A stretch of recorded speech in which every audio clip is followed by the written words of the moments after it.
I guess that would be number 15. That the city and the applicant work together at this point or a future date in terms of making a connection, a trail connection to the park to the west. I'll And accept I'll that just leave it motion. off. Okay. Okay, we have another friendly amendment that's accepted, and is the seconder agreeing to that? Well, since I made the. Oh, you're the seconder. Yes. Okay, I thought it was Jason. No. He did the one before. Sorry, I didn't pay attention. Oh, that's all right. All right. So we got a motion with a couple amendments, or 3 amendments, and a second. Any further discussion other than my not liking speed bumps? If I just have one question. So the bullet that addresses the screening on the north side is submit to staff a screening plan detailing that all ordinance requirements are met in terms of screening on the north side of the north parking lot. Staff, you referenced the percentage at 80%. Is that a plan that can be forwarded out to the Community Design Review Board for review once you've received that from the applicant? Or for our ability to comment within a 15-day period? If that's what you guys decide, I mean, we can facilitate that. I would like to add that as a motion so that it's the board has the ability. So that would be, I guess, item number 16. 16. Yeah. If Ananth and Matt agree. Yes. Well, go ahead. No, go ahead, Matt. Well, I would agree to it. I guess I do trust that staff would, meet the intent of the board's discussion here. But yeah, I think it's an important thing. So if you would like to see it, I think that's what we should do then. So I would accept that. Yeah, I'll accept that too. Okay, so now we have the motion with 4 amendments to it. Anything else?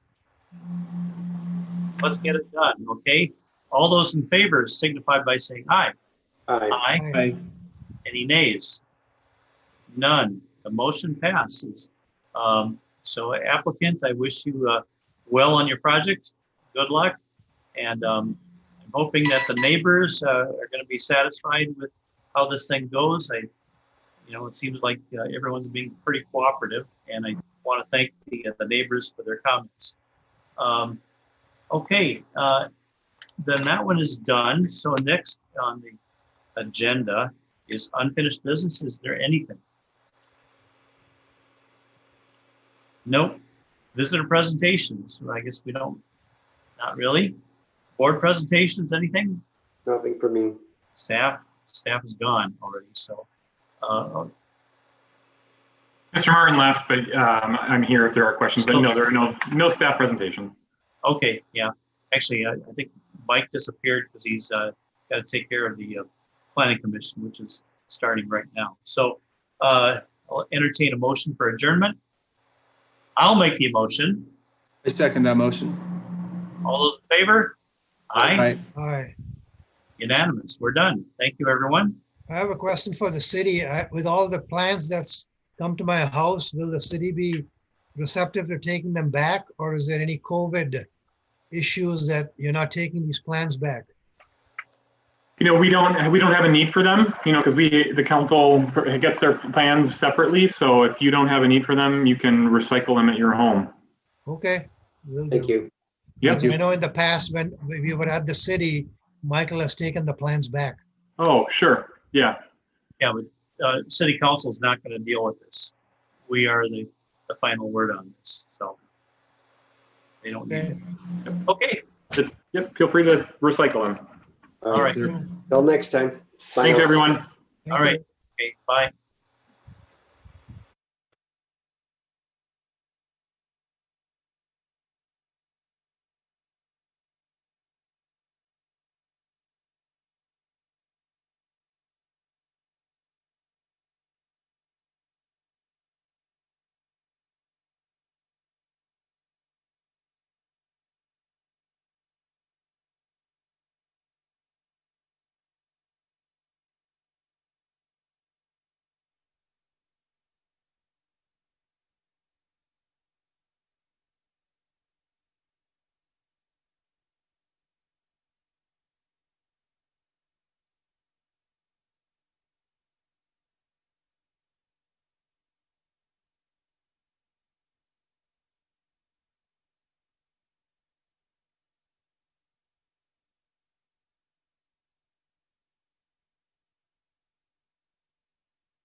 on September 15th, 2020.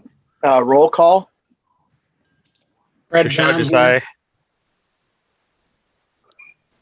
Okay, Fred Desai. Hmm? Paul Arbuckle. How about Being Egan? present. Okay, John. John Eads. Chair and Blue Commission, Yang. just for the record, we'll just say all members are present that are on the commission at this time. Perfect. All members are present and accounted for. Approval of the agenda. Any corrections or additions?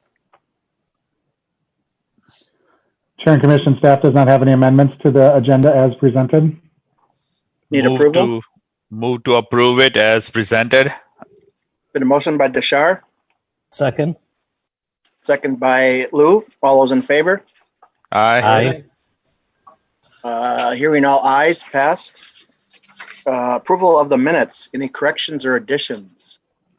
Chair and Commission, staff does not have any amendments to the minutes as presented. So moved.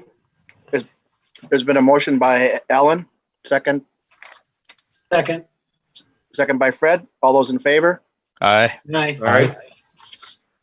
Hearing all ayes, approved. Public hearing E, 7 p.m. or later, boaters outlet exterior storage, 1986 Rice Street, conditional use permit resolution. Staff? Thank you, Chair and Commission. So I've pulled up the handful of slides here that I have to outline our discussion here. As the Chair mentioned, this is a request from the existing property owner at 2000 Rice Street. Here you can see, if you can follow my cursor, Boaters Outlet. They are proposing to lease land on the McCarran's Pub and Grill site, which is just south of them at 1986 Rice. So technically this request is occurring on 1986 Rice, but obviously has effect on 2000 Rice. As I mentioned, Boaters Outlet is looking to lease a 200 by 40 area. It's an 8,000 square foot area for additional space for the storage of boats. Obviously a component of Boaters Outlet's business. They received in 2017 a conditional use permit to store boats in this area already. So they're just looking again to extend that area of storage. To move forward, they need approval of a conditional use permit, and that's what you're looking at tonight. Currently, the 2040 comprehensive plan guides the site as mixed use community, both sites, in fact, and both sites are also zoned business commercial. And again, within the business commercial, exterior storage is a conditional use, thus requiring the conditional use permit. I mentioned already the original project was approved in 2017. So that's indicated by this area up here of the existing storage area. They want to expand that storage area then to the south, where you can see between where existing woods occur and then the area where the storage would be located.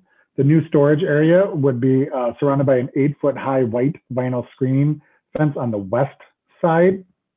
That would be consistent with the fence that you can see from Rice on the 2000 Rice Street site, the existing site.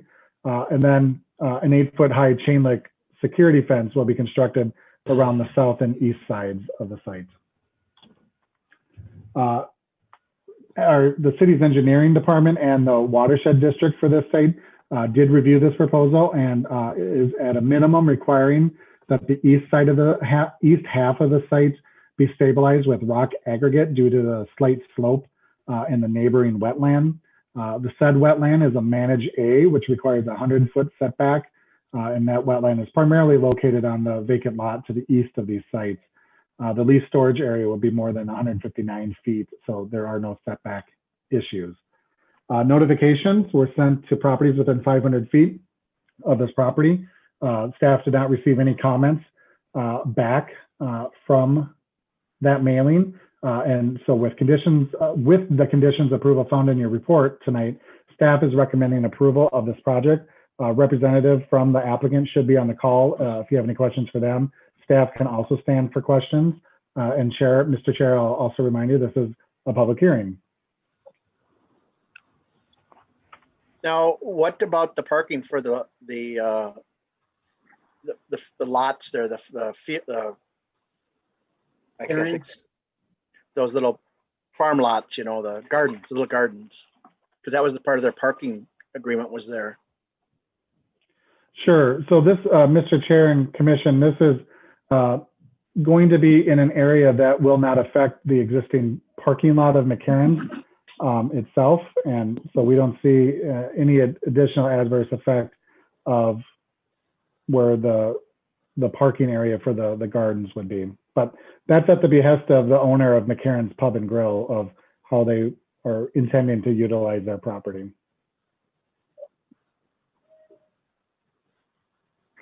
And I remember last time when we were talking about it too, there, Kashara was concerned about the leaking of the motors and boats, and I would assume that's the same principle about them having everything drained in that. Chair and Commission, correct. So, you know, the similar conditions from your approval in 2017 or the city's approval in 2017 have followed through to this. So that's what we're looking to do, is to carry the same conditions. So that, you know, if there was an issue with leakage that was grossly mismanaged, and that's where, you know, our environmental and engineering staff would already have rules in place that they would be able to get involved to have issues addressed. Okay. So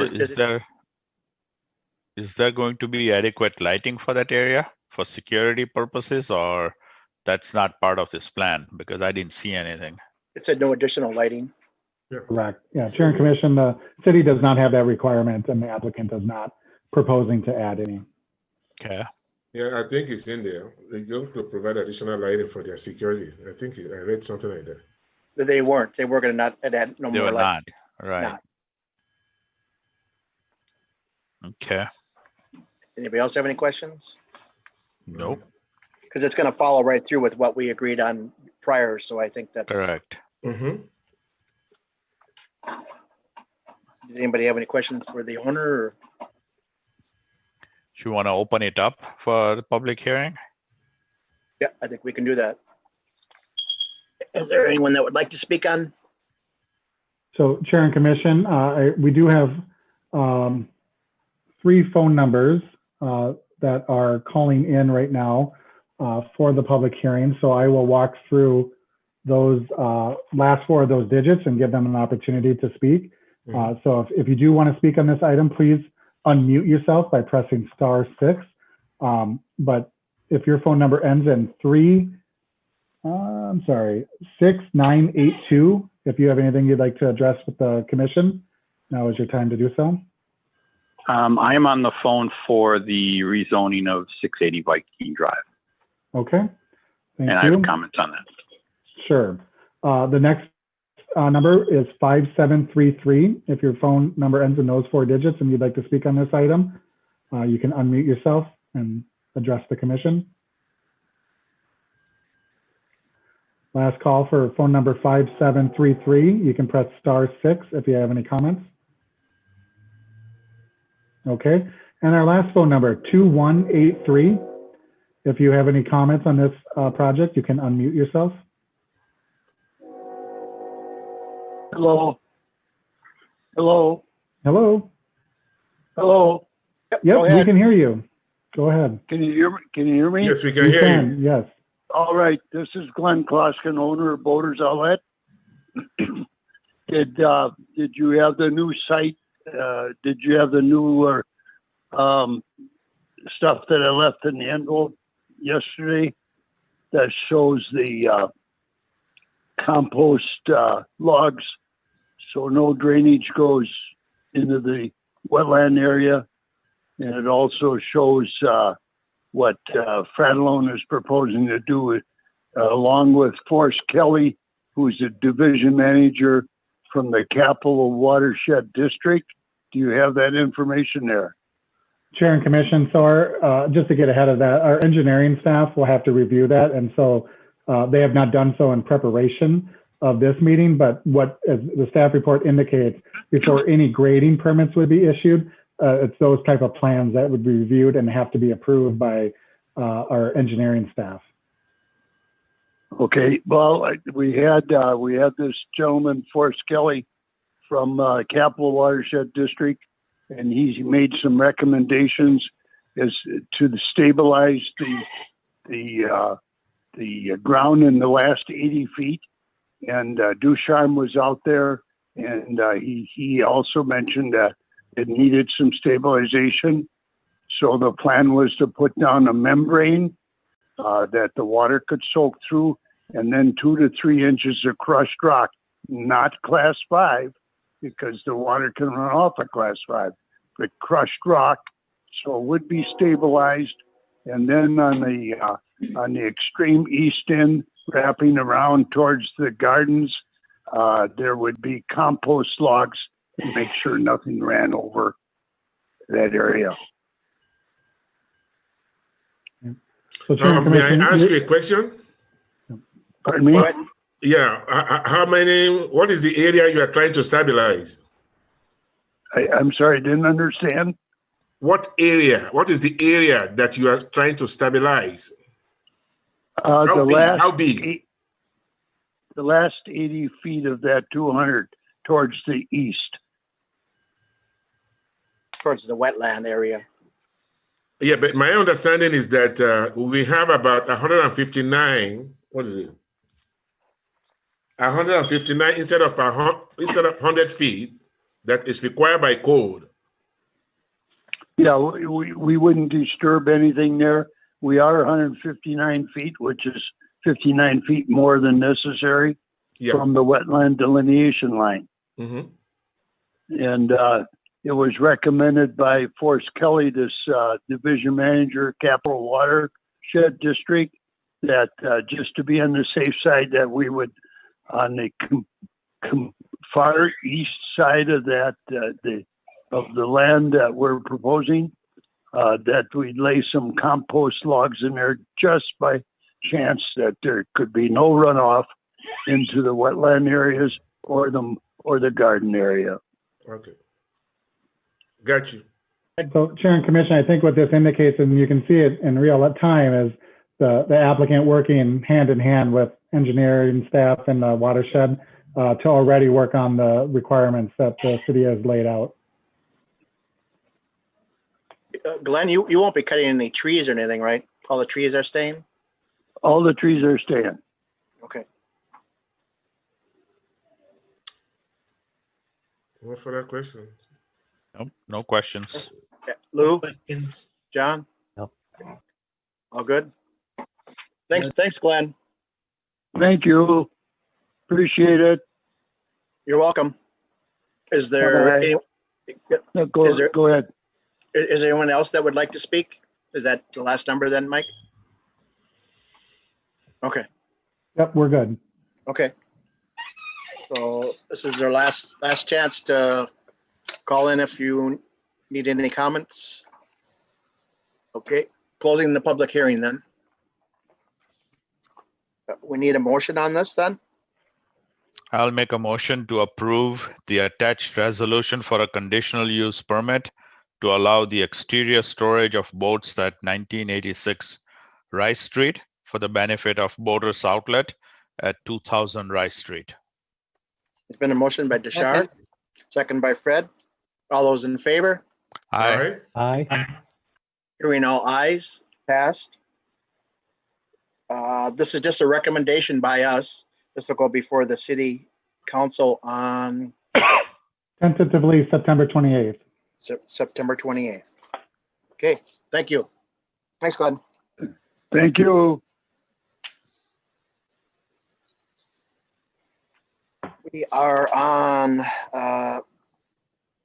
rezoning property from single family residence R1 to double dwelling residence R2 at 680 Viking Drive. A rezoning resolution. Staff? Sure.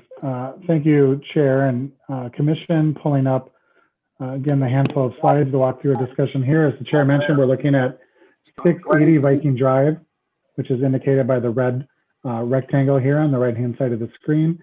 The parcel is currently zoned R1 single dwelling. The applicant is working to move this property into compliance as it is being functionally used as an existing double dwelling. So the request before you tonight is a recommendation of approval for rezoning. As I just mentioned, the site is zoned R1 single dwelling. The comprehensive plan guides it as low density residential. R2 double dwelling, which is the recommended action to rezone this property to, also is consistent with the low density residential. So no work needs to be done with the comprehensive plan to move forward on this action tonight. And again, as we mentioned, the property is currently non-conforming. You can get a sense of what's going on with the property with this image to the right. And it was built like this originally. The house was built in 1980 with the garages on either side, but it was originally intended or built as a single family home. But at some point, there is no record of this, but at some point the house was converted into a double dwelling. So the property is currently up for sale, and staff has daylighted this issue that there is an inconsistency with the use versus the zoning, and something needed to be addressed here. According to the applicant, the prospective buyer intends to live in one of the unit and rent the other unit.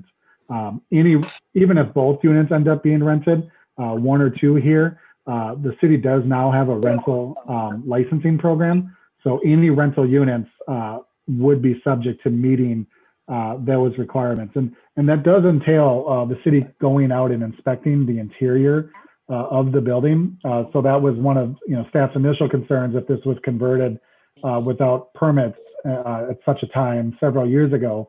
The rental licensing program actually allows the city the ability to go in and check for kind of just basic function items, making sure electricity works, all those things. And then in your conditions approval, there's also a fire inspection that is recommended to take place as part of the rezoning.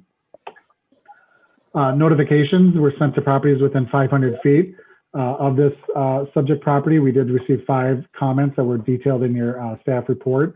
And so with the conditions of approval found in your report, staff is recommending approval of this rezoning. The applicant should be online to address the commission tonight, and staff can answer questions as well. And Chair, just once again, I'll remind you, this is a public hearing.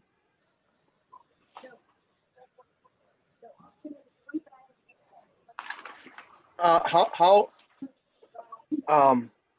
guess it said in here in one of the letters that Tom Maloney had brought it to the attention of the city, and nobody followed up on that. How do you think that got overlooked?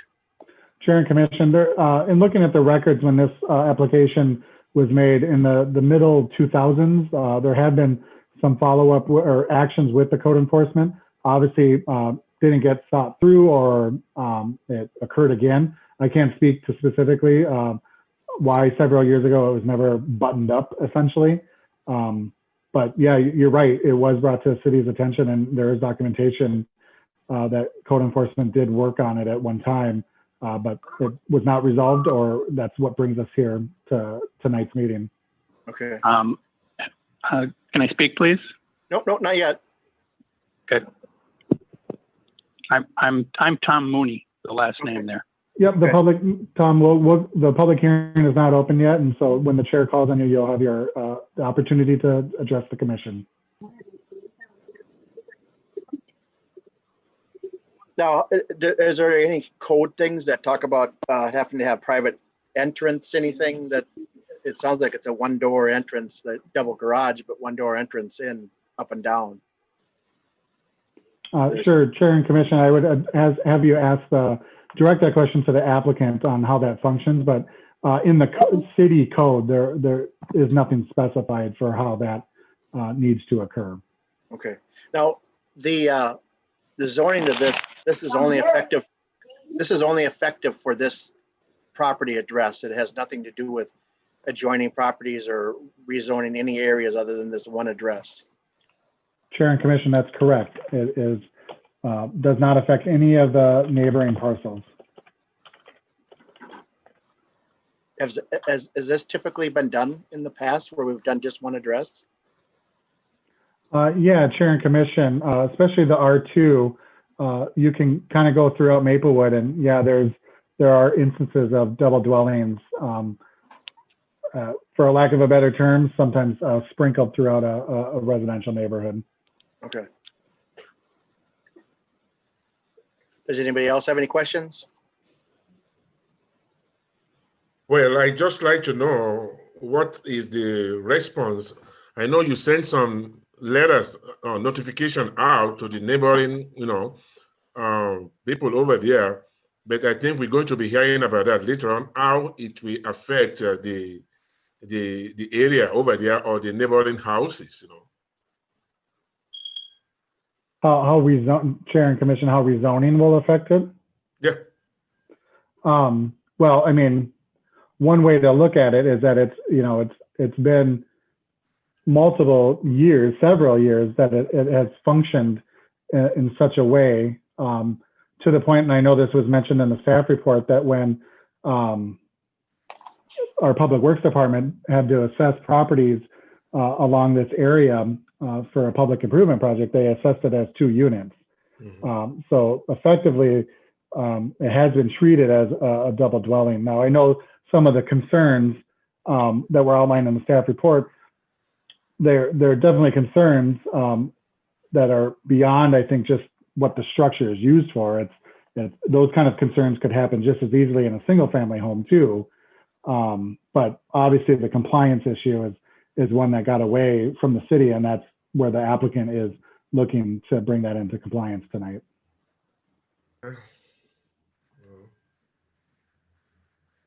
Because it says the conversion was done in 1996, prior to the other owner that bought it in 2004. So essentially, they have been also paying property tax as a double dwelling, correct? That Chair and Commission, that I can't, it does appear that they have not. Oh, okay. So it does look like they have been being taxed as a single family home, but that, getting it zoned properly and moving forward on that will help, again, assist in making sure that it's being taxed correctly. Yeah, that's the point. Yeah, I think it said somewhere there that it was going to be adjusted to change into that for the taxation. I thought I read that somewhere. Okay. Anybody else? Michael, so it was never on the city's radar that it was a rental property? Chair and Commission, no, not specifically a rental property. And, truth be told, now that the city has adopted a rental licensing program, that's just in the last year. So before the last year, the city didn't track rental of anything. And, we estimate there's between 1,000 and 1,500 single family homes, which is different than what we're looking at tonight, but that are rented in Maplewood.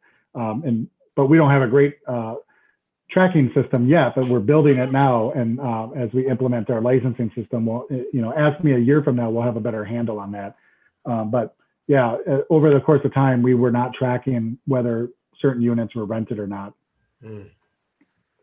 And with these new rules and that'll help with some of the issues in the past that maybe happened to this home that'll, with preventing some of those things from happening with the new rules, I imagine too, right? Mm-hmm. Yeah, a couple things to kind of touch on the rental licensing program is landlords. So the people renting the units are required to go through training from before they can be licensed to rent in Maplewood, and that's it's drug-free, crime-free training. So to have a sense on how to manage rental properties.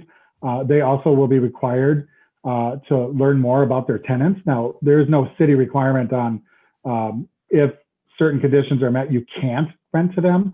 But what we're trying to do is making sure that landlords have open eyes and know who they are renting to. And that's what the city requires. So again, I do want to place great emphasis that the city is not regulating in one way or in no way on who should be rented to, but just ensuring that landlords have a clear understanding on who their prospective tenants are.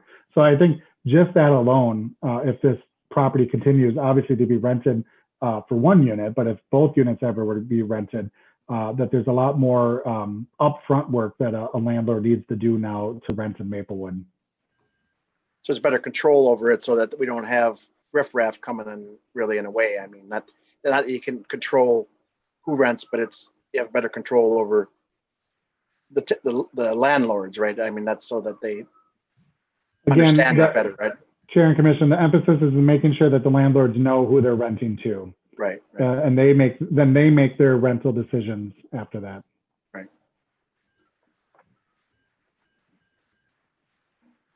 Anybody else? Tom, did you want, we'll put it to the public then. Tom, did you want to say something? Then I read a lot about your letter. You seem to be concerned because you live right next door. So yeah, thank you for hearing me. I understand that some of this is a foregone conclusion and it'll happen. I am aware of your new licensing requirements, et cetera. And look, in all honesty, having an owner occupied person is great. But what happens when that person decides to sell and now it's back to a duplex again? I originally called the city of Maplewood in the early 2000s when this was a rental. And the reason I was told that nothing would happen was because the occupants at that time were Section 8 and they couldn't do anything about it. That's fine. But as you can see, of the other, there's 5 people that answered. Of the other 4, one of the houses on the other side of Highway 36, they can't even see the house. They can't see my house. The others on Kenwood are bordered by woods. They cannot see the house either. The one on Payne cannot see the house either. It's not been, as far as the yard, et cetera, well kept. And as you can see by the number of police calls to a duplex, it's just been a problem after problem. And yes, I'm the person next door, and I'd rather see someone there that's going to take care of the place and is going to live there. But as an owner occupier, are you going to live there permanently, or are you going to decide to, well, okay, now I'm going to move out, now I'm going to rent it again? And so you are changing the scope of the neighborhood, and that the previous owners circumvented the rules and the laws. I mean, I'm sorry, but he shouldn't benefit from his 15 years of rental and then being able to sell it as a duplex, which is above a normal house, and profit off his, quite frankly, not paying attention to the laws. At that point, where does that end? So yeah, I am opposed. Like I said, and the other ones that are not opposed, they can't even see the home from where it is. So, I think that book covers it. Unless you have questions for me. Yeah. So what if they had gone through all the codes and did that, and would that still be an issue with you, that it was still turned into a duplex then if everything was code compliance and everything went through? Yeah, I think it would. Just again, because of the matter of if it's turned into a duplex and it's a landlord is not living in it, it is a problem. Now, as far as a single rental house, I mentioned this in an email to Sean as well, that doesn't matter to me as much. From Payne down to the woods, there are 6 homes. 3 of them are rentals, 2 of them are owned, and the one is vacant.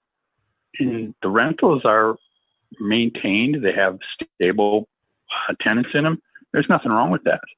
But once you enter into the duplex phase, I've witnessed it for years. I've gone over and broke up fights. So it's not exactly amenable to, a good neighborhood. I think that's a problem. Oh, well, I see your point. And the fact is that I don't think anybody can mandate the owner to live there permanently as a condition, No, Yeah. you can't. It's a tough nut to crack, Yeah. And that's why single family, I have no problem. The duplex is where I have the problem. Mm-hmm. In this case, now the only thing is that if the house, in the code compliance as a rental unit, I think that is all that can be enforced in this case. So the owner will still be held responsible in terms of compliance and any other activities that's not supposed to be going on over there. So I think that is the best that the city can do, or to keep the place a little bit more, habitable for you and others in the area. I don't clearly understand what you're saying, Alan. Are you? Can you say that a different way? Well, what I'm saying is that as it is now, his concern is that it would be nice if the owner will live there permanently. Yep. I don't think anybody can enforce that. You can require that. It's not a requirement. The owner can propose to live there now and then, have both units rented out. And that's my concern. It's nice to have an owner occupied, but he can leave at any time. Yeah. And once he leaves, it's back to being a duplex again. And the duplex is the problem. And if it's a single unit, great, rent it all day long. But whatever might be the case, the owner will still be held responsible, for anything that will happen within that, in violation of the code that is required for this, purpose as a rental unit or as a duplex or whatever, I understand that, but given its history, it speaks for itself. But Chair and Commission, you do have another call on the line. Since this is a public hearing, I want to make sure that you're forwarding all people to. Okay. Would So if the next caller like to speak? If your phone number ends in 2183 and you'd like to address the commission on this item, now would be your chance. Last call for 2183, you would press *6 to unmute yourself. If you would like to, there we go. Oh, there we go. I figured out how to run it. This is Troy Olson, the owner of 680 Viking.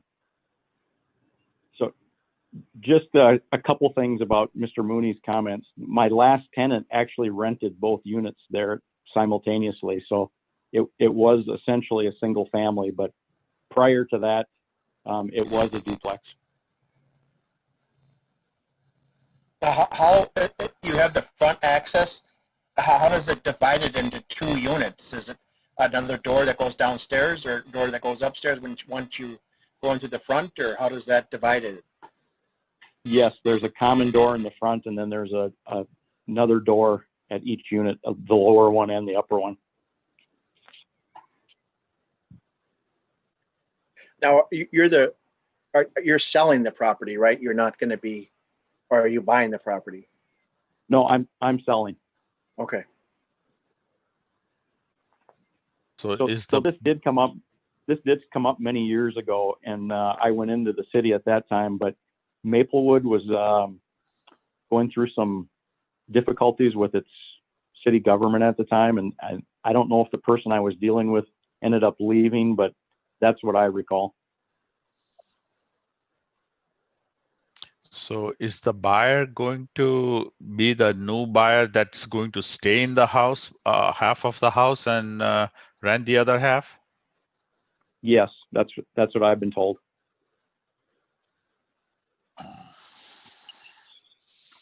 So really, we don't officially have any confirmation that that's what is actually going to happen.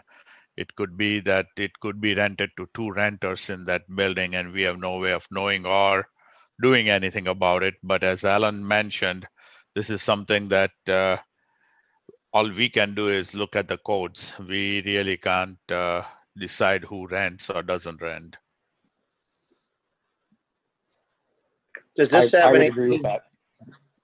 Does that have any effect on the resale value of it or anything? Doesn't affect that at all, does it? Not really, no. Okay. It was already marketed as a duplex, correct? Yes. And okay. We actually found it marketed back in 1996 as a duplex as well. Okay. So what's your answer to the police calls from your neighbor? I have not personally been notified of the police calls other than one time my tenant was so upset they called me and I went over there because they were playing basketball in the front driveway and somebody had called the police on them.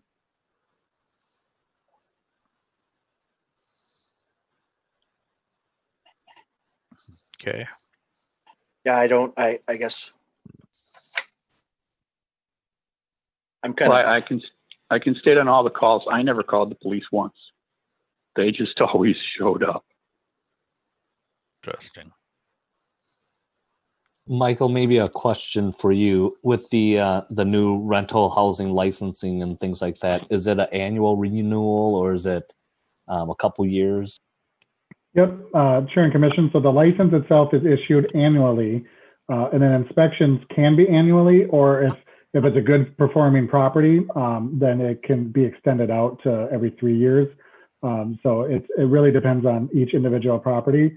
But yeah, as long as your ducks are in a row, so to speak, you're going to get less inspections. But at a minimum, every year you get licensed. Yeah, we're gonna get that money. So Michael, if a new property, and let's just say this would be a new property that would get a license, correct? Then does that get more scrutiny over the next year in terms of police calls being made and whatnot, or there is no specific requirements? Chair and Commission, year one, for the effectiveness of our rental licensing program, year one shouldn't act any different than year 10 of the unit. So our initial inspection will probably highlight more on the physical nature of the building. But if there's deficiencies both in the structure itself or occupants down the road, our program is going to be just as effective as it would be as if it was the first year of it. So our intent is, because Maplewood's essentially, as you all know, fairly built out. So, we want this licensing program to be just as effective if you live in a rental unit that is 50 years old as one that's just now entering the rental market. Okay. So can you guys hear me? Yep. Yep. So looking back at this historically, we had an R1 house property built in R1 zoning. That R1 zoning was violated with by changing the structure to an R2. So if we change it to, if we change it to R2, aren't we just saying, go ahead, if we find a house later on that's been converted to an R2 and an R1, we're just going to give you a pass and give a conditional, because it's easier than correcting the faults in the past? Chair and Commission. So from a staff perspective, I mean, that's what you guys have to wrestle with, that question, you as a commission. But I can't speak for what happened when the city made initial contact. I don't know who said what on actual conversations directly. I have evidence of a letter that I can see. But even back then, one of the ways to resolve this that staff would have daylighted is rezone the property. So that was always on the table in any type of code enforcement. And that's where, again, the commission has to weigh if you see that as a fair request. But that now that this came on staff's radar again, that was, the applicant has two options: convert it back to single dwelling or ask to have it rezoned. These options aren't new, that they would have been the same several years ago. It's just now that they're moving forward with it, and now it's before you to wrestle with. now what would happen if we said no and they had to convert it back and they just had somebody live there that they knew? That's you can have more than one family live in a house, right? Chair and Commission. So yeah, you can have up to 5 unrelated individuals living with you. The caveat to that is that all people living in a house must have equal access to common areas. So, what we usually see it is like a 2-level house where, they want to rent out the basement, which in of itself is okay, but you can't make that a separate unit then. You can't lock the door to the basement, and now occupants can't go up and down stairs and they have their own entrance. So if someone were to convert this back or use it as a single dwelling, yeah, you can, anyone here, if you own your own house here, you can rent out a room for sure. Okay. Now, Considering the size of this too doesn't seem like it's a real large square footage to even be a duplex. I mean, that's why it's up and down. You know, usually a lot of times the duplexes are, you know, at least 1,500 square feet each. Chair and committee, I mean, it both in terms of the structure and the size of the lot meet city minimums. Right, right. Yeah. I don't know. I'm kind of halfway between this. I maybe just have a comment. It may be that, you know, it's good. It would be a good thing if this gets onto that rental licensing requirement, gets put on the radar, gets checked up on, because, you know, after years of being under the radar and nobody checking up on it, nobody keeping an eye on it, I mean, that's probably why it fell into disrepair. And I tend to agree with Lou that, you know, as much as I would hate to see it become a R1 again, the reason being that somebody is going to go underground essentially, because this has been a duplex. It will continue to be a duplex. Whether we like it or not, that's where it's going. So we might as well legitimize it and make sure that the city enforces all the codes and regulations, which otherwise would also go underground and we would not know. And then I think the neighbors would have more problems than not. So my preference is that we look at it from the perspective that, hey, let's put some regulations around how that house is being managed going forward. That makes sense, yeah. So are we closing the? I think there's one other person that probably wants to speak. Oh, okay. Oh, okay. Chair and commission, we have two callers and they both have spoken. Oh, they have. Okay. I thought somebody was ringing in there again. I thought maybe somebody else was. That was just another phone in their house, I believe. Yeah. Well, I guess I know Tom does not want it to be a duplex, and I kind of, you know, if it's going to be riffraff living there, I can understand that. But like you say, if we don't, they are going to still have somebody living there if we say no, because I like Tushar said, yeah, that's probably what's going to happen. Yeah. And especially it's designed now that it has its own one garage, two separate doors to go up and down. So it's pretty well set to be a duplex, though it's very tiny. I'm guessing that their rents are in accordance with the size of that duplex. So, you know, they're likely to get renters to come in and stay. It's just going to be illegal if we don't legitimize it. So we might as well just move forward. And as Michael had said, we've got similar situations throughout Maplewood. This is not the first one that I've run into. So I think it's best that we vote to see if we can pass it or not, depending on each member's preferences. Well, the neighbors might be the best neighbors too that move in too. You never know that either. Maybe exactly. Yep. You know. Okay, I guess then there's no one else that would like to speak. This is your last and final call. There's no one else. Okay, we are closing the public hearing. Okay, we need a motion then. I'd make a motion to approve a resolution to rezone the property at 680 Viking Drive from single dwelling residential R1 to double dwelling residential R2. Second. There's been a motion by Lou, second by Tushar. All those in favor? Aye. Aye. Any nays? Nay. Nay. And what is your reasoning, John? My reasoning is that if this was a R1 zoning, the house was converted into a duplex, and to reward the the not following zoning instruction, I think, is a problem in regards to any future zoning as we do. The element of having this conditional is to get the zoning changed prior to changing the property, not after the fact. And I think we have to be careful about a slippery slide in regards to zoning in Maplewood and how the public sees this commission in regards to how we interact with the community and follow the zoning patterns of the city. That's like ask for forgiveness later. No, the property is there. We're saying, how is the property going to be used as an R1 property or as an R2 property?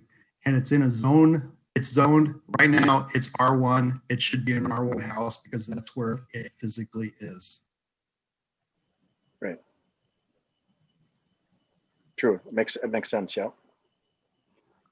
Chair and Commissioner, if I might, just for the record, was there any additional nays in addition to Commissioner Eads? Just so I'm making sure to note the record correctly. I guess I'm leaning that way too. I guess I need a definitive. Okay, I'll go nay then too. I think I'm having a tough decision on this. I think it's like you say though, it could if we say we're not going to do anything about it, then they could, like you say, secretly do it again. But I kind of agree with John that if we don't make a stand, people are going to say, well, I'll go ahead and then ask for forgiveness later. So I guess that's kind of my reasoning too. Well, my concern is that how many of them do we have like these? Nobody knows. Yeah, nobody knows because the city of Maplewood is just implementing, whatever the policy or the rules to guide against things like these. And just like he said, it was R1 and it should stay R1. If it goes R2, then that is a variation. Chair and Commissioner, I just need to be very clear on the record here. So for affirmatives or ayes, do we have Commissioners Desai, Yang, and Dom? Yes. And then our nays, Arbuckle, Eads, and Iggy? Yes. Okay. So obviously that's a 3-3 tie vote, which is fine.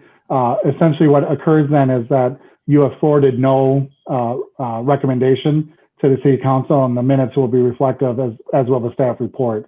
But I'm sorry, I just wanted to make sure because everyone kind of said it at once. So I wanted to make sure that we have the record accurately described. So again, 3-3, essentially no recommendation, but still moves forward to the city council for their decision. Right, and then they'll make the final decision on that then. So it's kind of out of our decision then really. So that was kind of a good way to go. And we won't be blamed for it. Yeah, no recommendation at this point. That is what Michael was saying, because of the tie. We'll leave it to the city council to make that call. Yeah, That's the first time that's happened. We should have known that a long time ago. Yes. And if you move in, you won't be a good neighbor either. That's right. I think you should go around that job and find out who's living in each house. We can't count on you. All right, Chair, we do have, it's not a public hearing, but we do have one more item under your new business agenda. We are on new business, public vacancy resolution portion of Curve Street North on Frost Avenue and West Clarence Street. Staff? Sure, Chair and Commission. I just have a few slides here, but we'll bring that up. So the owners of 1351 Frost Avenue, which are on the call because they have their video on for this item, so they are able to address the commission tonight as needed. They are the owners here. I can specifically point it out. This building right here is the property they own, and they are requesting that a portion of Curve Street be vacated. The portion they're asking to be vacated is indicated by this red polygon. And to move forward, they need approval from the city council for a public vacation. So again, they're requesting unused area of Curve Street. We go back, you can kind of see how obviously it's not used, and really with where the drives are located, like the gravel drive, it's been set up for a long time, mainly to service their building. So they are essentially the only users of this right of way and have been for some time. This is the survey that is more reflective. I know in the area, it kind of shows like the fire station drive was included in that right of way, which is not the case. The survey is the accurate depiction. So it's everything between Clarence Street that runs north-south here and Frost Street that runs east-west. So this is the portion being requested to be vacated. The city has determined that there is no public use of this right-of-way, and there would be no effect on the nearby city-owned property. Again, the fire station directly to the north. Notifications will be sent to all properties within the plat. So this is why this is not a public hearing, because vacations are required to be heard. The public hearings for vacations are required to be heard before the city council. So the city council on September 28th will be holding that public hearing. The other nuance to public vacations, any other land use requests, like the two that you've heard before, require notifications to 500 feet. That's based on city ordinance. State statute requires that we send notifications to everyone within this plat. It's a good number of addresses because it's one of the original plats of Maplewood. It's the Gladstone plat, which is pretty sizable. So just this is all background knowledge for you that there will be a public hearing. It's just not with you tonight, and it will be with the city council in a couple of weeks. With that said, and with the conditions of approval found in your staff report tonight, staff is recommending approval of this public vacation. Again, largely because there is not a public need for this right-of-way. So with that, I already mentioned the applicant is online with us tonight and can answer any questions from the commission, as can staff. Thank you. So Michael, when you're saying that it is public hearing is going to be with the city council, so then that's where I was wondering, why does it even have to come to the planning commission? Yeah, a couple of things, mainly because we always have, and the planning commission, the way Maplewood did it for many, many years, is you were the holder of the public hearing. And because it is a land use issue, I mean, it's a use of land, how they will use it. So everything that has some use of land or altering potentially of the use of land has some commission to review it, whether it's the CDRB or the planning commission. And so we still feel that public vacations are important to be reviewed by the planning commission for a recommendation. So we don't have for staff. Who owns the property right to the north and west of this vacation? The city of Maplewood. Okay. So it's part of the fire station property, and so that's why their petition only included themselves, because we as the city, representatives of the city, are the property owners. You know what the plans are for that fire station once they rebuild the one on Hazelwood? I do not know, Chair and Commission. But isn't that a fairly new fire station? Like 10 years old or maybe 12 years old? Chair and Commission, it's a little older than that because I've worked here for just over 12 years now, and it was there when I started. Okay. So it's, but yeah, I mean, what Mr. Dom is, Commissioner Dom is getting at is that the city has plans, nothing's been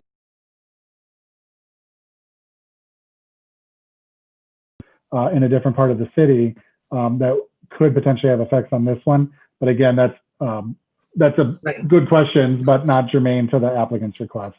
Okay. I think it makes a lot of sense because, you know, anytime they need to do anything, they have to ask the city if they can patch a hole or, you know, or do anything different to it. So I mean, if they're the only ones using it, it only makes sense. Plus, it's a gravel road. It has not even been turned into a formal road as far as I see it. Right. And Chair and Commission, I do want to point out that something that's not reflected in the staff report, but I know that the owners of the property have had many discussions over the years with our public works director about the potential vacation of this and the use of it. So this wasn't new on anyone's radar. So there's been a long-standing direct link of communications between the property owners and the city on the use of this right-of-way and the potential of vacating it. Michael, is there? Go ahead, Lou. Is there going to be like a formal sale of the land, or is it just going to be absorbed by Sure. that property owner? Yeah, Chair and Commission, great question. So right-of-way is not real property, it's not a parcel of property. So what occurs is that you go back to where the land was before it was platted, and that's where the land gets returned to. And what's unique about this, usually when, like, say a 60-foot wide right-of-way gets vacated, usually half of it goes to the property owners over here and the other half go over here. This is unique because the city-owned property that's right to the north and west used to be a rail line. And so that was, that rail line property was created not through a normal platting process. So it is our belief that this entire right-of-way will go to the applicant's property. That's the county's decision at the end as the manager of property and records for this area. So they make that final decision, but under everything we've reviewed, we do believe that this right-of-way, again, because it was not platted out of property that was to the north and west, should go to 1351. So not only the road part, but all the beyond that other several hundred feet beyond that, they'll be able to own too, or just the? No, Chair and Commission, the right-of-way is not that large. It's just over 30 feet or approximately 30 feet in size. And so if I were to just again share where we're looking at on the survey, this crosshatched area is what's being vacated. This, where it says Minnesota and St. Croix, Wisconsin Railroad, that's already city-owned property. That's the old railroad mine area.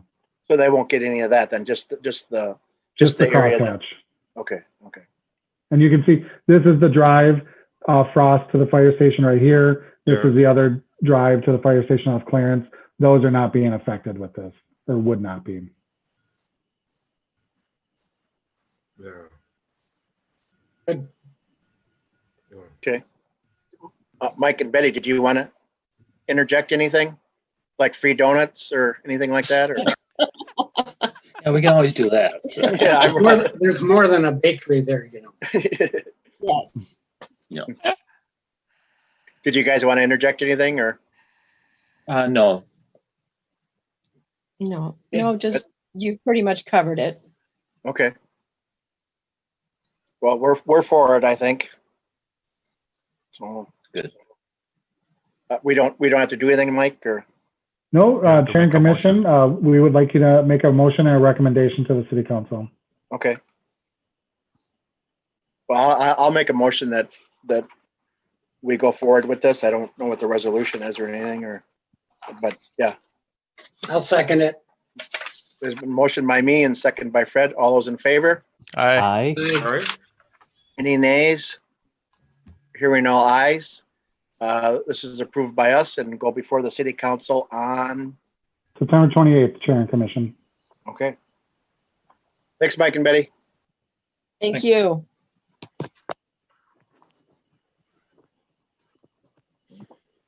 Okay, we are on any unfinished business. Chair and Commission, staff does not have anything further for you tonight.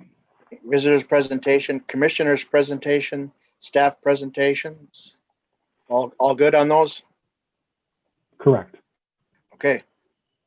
Anybody else have anything else? Nope. So what time is the cake and ice cream going to be ready? Tomorrow at 6 o'clock. Okay. Well, I make a motion, we adjourn then.